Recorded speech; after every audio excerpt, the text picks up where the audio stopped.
G'day, and welcome to the Australian Health Design Council podcast series, Health Design on the Go. I'm your host, David Cummins, and today we're speaking to David Kaunitz, who has global experience as an architect. David has more than 20 years of community development with a strong focus on Indigenous communities. With projects in over 30 Aboriginal communities, David has developed unique experiences working with Aboriginal stakeholders. Kaunitz Young Architecture has received numerous awards, including several European Healthcare Design Awards, leading European Architect Forum Sustainability Awards, several Global Architecture Awards, and multiple New South Wales Architect Awards. We look forward today to speaking to the importance of design and how it enhances user experience when connecting to country. Welcome, David. Thank you for your time to be here. Oh, hi, David. Thank you. For those of you that don't know you, you seem the most humble person and humble architect I've actually met.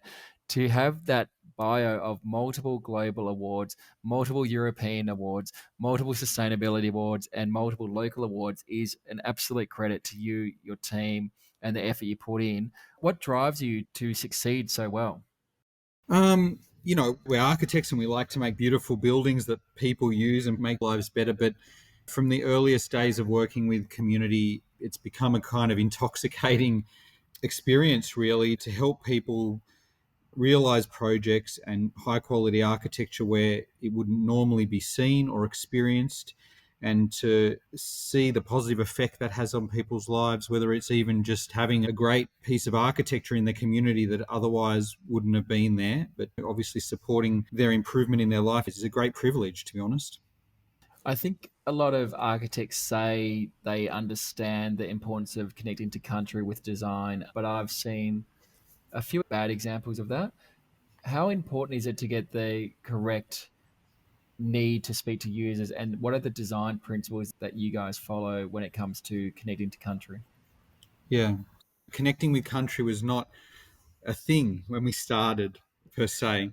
And so our whole practice and our whole process has been born from a very close collaboration with community to realize projects that are for them and to bring in our expertise in a two-way learning process. We bring global expertise, the expertise of making good buildings, and they bring their cultural and local knowledge, and often where they're involved in the building, their own skills in building as well. And so really it's that collaboration which is the secret to how well we do or don't connect to country, because we are not relying on necessarily educating ourselves deeply about country. We're giving community the every opportunity to bring their experience of country into the project. And would that be correct in saying that every community has their own needs when it comes to connecting to country, or is it a one size fits all? First of all, there are, I don't know how many hundreds of Indigenous nations within Australia, but even that's a little bit simplistic, to be honest. Within that, every community has a different perspective, and where you have nations that cover big geographical areas, they will have different climactic zones sometimes. That's a very simplistic description, but there's a lot of complexity there that, to be honest, we would never have the time or the ability to learn across multiple places. And that understanding really comes from when my wife and I started on this journey, living in the Solomon Islands in a very remote part of the world, which still doesn't have any internet reception or running water, apart from the systems that we've helped the communities build. And I lived in these communities and I spent years living in these communities, and it's very different to Aboriginal Australia in many ways. But what was clear is that no matter how long I lived in these communities, there was no way I was going to have a full and comprehensive understanding of them. No matter how I integrated myself, how much I learned language, which I did in that case, I was never going to have a full understanding. And so the process of connecting to country and connecting with community deeply, it absolutely relies on that two-way learning collaboration. And no doubt, with when you are designing, there seems to be a lot of trust and respect that goes both ways as well. So, how do you go about being respected enough to get that trust from the users to actually design what their needs are? Yeah, well, I suppose that takes time and effort. One of the things people always ask is, how do we spend so much time on projects, so much time in community? But there's simply no shortcut to that. You simply cannot make relationships and forge relationships without spending time with people. And that's something we are very focused on doing. Often we can enter communities, particularly communities that have had difficult histories, and there's a lot of pent up negative energy about the project or general things, and the first meeting can be quite fraught. And one of the key tactics at that stage is just to listen and not take these things personally, and to use that as a real learning experience. And I think how you conduct yourself in those kind of situations is a huge step forward in gaining people's respect, the ability to listen, the ability to have empathy, and to find ways where the project can contribute to the solution of some of the broader issues and problems in community. We're just architects. We're not going to be able to solve all of the problems, or maybe any of the problems, but buildings can contribute to improving the situation in community, and that's part of what motivates me. So, would that be fair to say then, because it's a very different approach from a lot of listeners' approach to user groups, that program it doesn't really exist? Yeah, well, program does exist. We deliver a lot of projects for government, but what I would say is that the time we invest up front with community really benefits downstream in the process. Once you've invested all that upfront time, you have those relationships, the community has agreed in a knowing, understanding way because they're collaborating in the project. From then on, there's just a get on with it, when's it finished kind of attitude. So rather than what can happen is going around and around in circles. And so I think it's a false economy not to spend that time up front, because the worst thing, as we all know, is changes after approvals and during construction. They're the things that really create a lot of issues for projects. Yeah, and I think that's a really good principle that we can apply to more acute health as well, especially in bigger cities where taking that extra time to listen and understand and plan, 90% planning, 10% execution, it really, really helps a lot. So, for people listening, what would you say are some of the biggest design principles that people should comply with when it comes to designing for local communities? Yeah, so we have 8 principles in our practice. The first being community led consultation, which is the collaboration I've been talking about. Listening to all voices. This is really important because it's very easy to sometimes listen to the most accessible people, or the people who speak English the best, or the loudest voices. But it's very important to make sure, as best you can, that you're covering all sorts of demographics within community. Time to listen. I've already spoken about how time is important in building relationships and listening. A first principles approach. You've got to leave your preconceptions at the door. Of course, we bring our experience and we bring our knowledge. And when we do use our experience and previous knowledge, we make sure we carefully revalidate that for those local conditions. Because as we spoke about, each community and each Indigenous nation is unique and deserves that kind of first principles approach. Iterative co-design, so that's again the collaboration to make sure that you're revisiting and iterating the process as much as you can. And then the sixth is really the sort of tectonic connection to country, I would call it, the integration of local materials, art and culture into the project. So in our projects, that's the use of local timber, rammed earth. We use a lot of art screens where local artists who are nominated by the community provide art that we turn into art screens. And endemic landscaping is another great one. And more we're using landscaping as a way of creating community and cultural spaces outside to sort of amplify the opportunities for community to connect with the project and with country. So the seventh is co-construct, which is a very complicated one in Australia because of all the regulation and processes. But in the Pacific, we've had enormous success with most of the projects we've done in the Pacific have been completely built by community. And we're getting better and better at creating opportunities in Australia for that to work. Landscaping is proving an opportunity where that is not laboured with the same regulatory problems of construction and can happen after the building is built in its own time frame as well. So I think landscaping is always a great opportunity. And I think the eighth is very important to remember, which is innovation. Just because we're going to a remote community or a place where there's not much means doesn't mean we shouldn't be bringing the best of global practice there. We have great health projects that almost run off grid, that are very low in operation costs and increasingly sustainable and moving in a much more low embodied energy direction.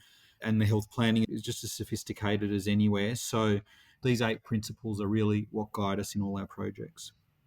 Yeah, and I think a lot of them can be applied to other practices like acute health, mental health, city buildings, hospitals, and aged care as well. So I think a lot of them are really good principles. my limited knowledge of design for connecting to country is that there are certain principles which you've talked about, but also certain practical principles that need to be applied. Is it not true that we should always try to actually have access to the earth where people can actually come onto the earth during treatment or during aged care? Is it not also true to have visibility to the sky and to have limited mirrors and to have co-location of patients, especially for women, to have double rooms as opposed to single rooms? They're the general idea from what I've understood about the principles of health. Am I correct or am I incorrect, or is that completely wrong? Yeah, I think that's part of it. I mean, at the end of the day, we're talking about human centered design, right? And human centered health delivery and ideas about putting health and well being at the center of community. All these ideas that we talk about at a broader sense in healthcare design today, these are applicable. The connection to country is a more personalized, bespoke way of delivering a project to that place. And we have the great fortune of working directly with elders and community and cultural knowledge holders on almost all of our projects. And so we're able to leverage that. But there are instances where that's not the case or not possible. And then there are other collaborators, Indigenous architects and Indigenous practitioners that can be brought in to provide some of that knowledge and that understanding. So, what would be some of the lessons learnt from all your projects that people can apply to a more practical sense for people interested in this world of design? I think the genuine connection to people, the empathy, and the genuine way of collaborating with local people can be quite scary for designers and architects to hand over control. But there is a skill to that in handing over control and still guiding the process so that it's a coherent outcome and it meets the regulatory requirements and the broader requirements.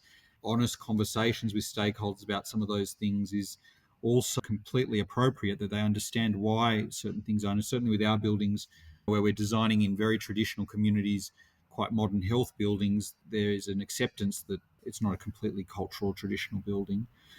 So, for a lot of people, especially in main capital cities, they hear the word connecting to country or the importance of designing for Aboriginal and respect to elders and literally only put up a piece of artwork, which I think is important, but surely design has gone beyond just a piece of artwork and a painting in a hallway now. So, how can we connect more to country, respect more of our First Nations people than just artwork, which is important, but is there a way to challenge that and push that boundary? Sometimes what's holding people back is the fear of the unknown or the fear of how the project may turn out. And part of that is about control of the design. My overarching message would be just to be brave. We are just architects, we are not neurosurgeons. We are just architects. And if we go honestly and genuinely in a brave fashion to do something better for the people who are going to use the building, this is the case for all sorts of architecture, then I think the outcome will be better. And if it isn't, I think people will be forgiving of that if the process is genuine and collaborative. And there's some good examples of your projects where you've challenged that beyond just simple paintings and potentially some art screens as well, correct? Yeah, the latest project, which we haven't quite published yet, hasn't formally opened yet, but it's been operating for a number of months as an aged care facility in the northern tropics of Australia. And that is aged care like you wouldn't often see. I would describe that project as halfway between eco resort and aged care. And there's a lot of effort to do the things you were talking about before around connecting to natural ventilation, connecting to the sky, allowing opportunities. We have 2 or 3 views from the bed to the outside, bringing the landscaping right up to the building, allowing outdoor spaces facing in multiple directions for seasonal habitation, breaking down the scale of the building to try and deinstitutionalize the building, using local materials, buildings clad in 29 linear kilometres of local timber, to humanize the building and integrate it with the landscape. These are some of the things that we're doing and always trying to push the boundaries of what's possible within the project constraints. So, on that project and other projects, have you actually had the opportunity to engage local artists when it does come to art? And has there been any good case studies or lessons learned with that? Every time we do a project and we always start a collaboration process with local artists that are usually selected by the community or by the Indigenous board if that's the client. And we're looking for opportunities of how to integrate art meaningfully into the project. In many of our projects, that's resulted in art screens. That's a way of creating privacy at the windows, of replacing elements such as crimsafe for security on glazing. That's sort of how that's developed. We work closely with those artists, and every project, particularly my wife Go Iways, who's a fellow director in Kaunitz, says, we're going to do this again. Should we think about not doing this again? But every time that we do this in a project, there's actually a profound outcome, a profound connection. And so we've had in some of the remote clinics, in one of the remote clinics, we had an old lady literally leap out of her chair when she saw her artist. We had a very old artist on Wannon Clinic, Mrs. Bates, who was born before first contact, met a white person for the first time as a teenager. She was infirm in the aged care next door for many, many weeks. She hadn't been very active, and she was wheeled over to see her art screen, and she came alive. At one stage, we thought she was going to jump out of her chair, and she was explaining the art in language and pointing to the elements of the art screen, and completely came alive. Done in the right way, these elements are extremely important in connecting with community and connecting with people. And of course, they have deep cultural meaning, and they also provide opportunity for younger people in the community to experience art that they wouldn't necessarily experience, and to have teaching experiences around the dreaming and the meaning of the artwork. That's a phenomenal story, even to the level of respect to connecting the country, but to the level of including elderly generations who have that history into your building. Because certainly the way most buildings are these days, the latest artists and the latest trends and the youngest and hippest person and the coolest colors, whatever it may be. But that's a phenomenal story in so many levels, from a Aboriginal perspective, from a elderly perspective, but also from an architectural perspective. And I think that's a phenomenal take-home message for a lot of people to actually listen, understand, learn, use the resources around you, because there is so many valuable resources around there, especially the elderly community who are in aged care, because they've got so much wealth of knowledge. So that's a phenomenal story. Just before we go, what's next on the horizon for your team?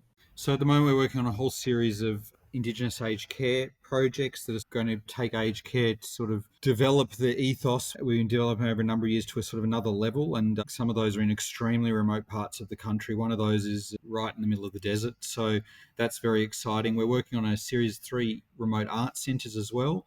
And we're always working on primary healthcare projects and housing projects and education projects. We're working on a beautiful little primary school in Arnhem Land as well. So there's a lot of exciting work on the horizon for us. That sounds amazing. No doubt you'll keep busy, and I have no doubt you'll be winning a few more awards as you have in the past. I just wanted to quickly say thank you so much for your dedication and time to this important topic. I remember at uni only a few years ago, it was never even really heard about and talked about. And so you've really dug deep as an artist and as an architect to make sure that we really bring this to the forefront. You not only are an Australian icon, but a world leader in this space. And it's just absolutely honoured to speak to you and your team and discover those principles and how best we can improve our design when it comes to healthcare and to patient experience and user experience. So thank you so much for your dedication to this art. Oh, thank you, Dave. That's too kind. And thank you, everyone, for listening. You have been listening to the Australian Health Design Council podcast series, Health Design on the Go. To learn more about the AHDC, please connect with us on our LinkedIn or website. Thank you for listening.